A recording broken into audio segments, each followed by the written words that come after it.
Hello hello England. Hello hello Stokes. Where is your bus ball man? Where is your bus ball? Bus ball లేదు. ఒక్క match ఓడిపోయేసరికి bus ball కాదు, మొత్తం test ball కనబడుతుంది. యాక్చువల్గా నిన్న సిరాజ్ రూట్ని hello Root where is Bazball. ఇంకోటి ఏంటిదంటే గిల్ ఏమని కమెంట్ చేసినంటే బస్ బాల్ నై బోరింగ్ క్రికెట్ హే. ఇంకో హైలైట్ ఏంటి చెప్పనా? నిన్న ఎన్కేఆర్ సూపర్ సాలిడ్ పర్ఫార్మెన్స్, 2 వికెట్లు ఒకటే ఓవర్లో తీసుకున్నాడు. అండ్ ఇంకొకటి వచ్చి ఓపెనర్లు ఇద్దరిని ఒకటే స్పెల్లో తీసేసిండు. అండ్ ఇంకో హైలైట్ ఏంటిదంటే బాగుందిరా మామ అని చెప్పి గిల్ అయితే ఒక బాల్ కన్నాడు. అసలు నిన్నటి హైలైట్స్, క్రికెట్ హైలైట్స్ గురించి చెప్తాను.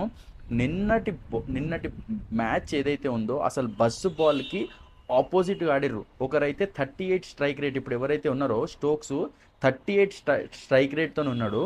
అండ్ మన మన ఎవరు మన రూట్ వచ్చేసి 99 పైన 51 స్ట్రైక్ రేట్తో ఉన్నాడు.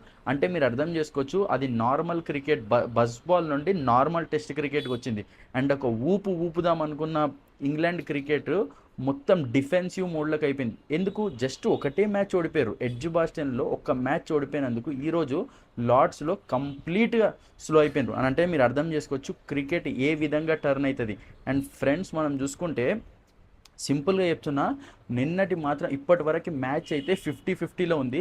కానీ ఫుల్ నిన్న ఎంటర్టైన్మెంట్ అయితే మస్తుంది. అండ్ ఈరోజు కూడా అట్లనే ఎంటర్టైన్మెంట్ ఉంటుందని నేను అనుకుంటున్నాను. ఎందుకంటే ఆ స్పైస్ని, ఎవరైతే మన లెగసీని మన విరాట్ కోహ్లీ ఏదైతే అందించిండో సిరాజ్కి, ఆ లెగసీని ఎట్లయితే అంటే ఆపోజిషన్స్ని ఒక మాట అనడం, రెచ్చగొట్టడం, వాళ్ళని కొంచెం కొంచెం ఫోకస్ని కొంచెం డైవర్ట్ చేసి వికెట్లు తీయడంలో సిరాజ్ కూడా దిట్ట. అండ్ నేను అనుకుంటున్నాను మన మియాభాయ్ వికెట్లు తీస్తాడు. అండ్ మన తెలుగు కుర్రాడు రెడ్డి సాప్ అయితే హ్యాట్స్ ఆఫ్, ఎందుకంటే సూపర్ పర్ఫార్మెన్స్ ఇచ్చిండు. అసలు మొత్తం అన్ని మేడిన్లు వేసిండు చూసుకుంటే. అండ్ నాకు తెలిసి ఇప్పుడు నేను అనుకుంటున్నాను ఇండియా ఈరోజు కనుక ఒక ఫస్ట్ సెషన్లో కనుక 2-3 వికెట్లు పడ్డాయంటే మాత్రం ఇంకో 50 రన్లు 100 రన్లకు కుప్పగూలిపోతుంది.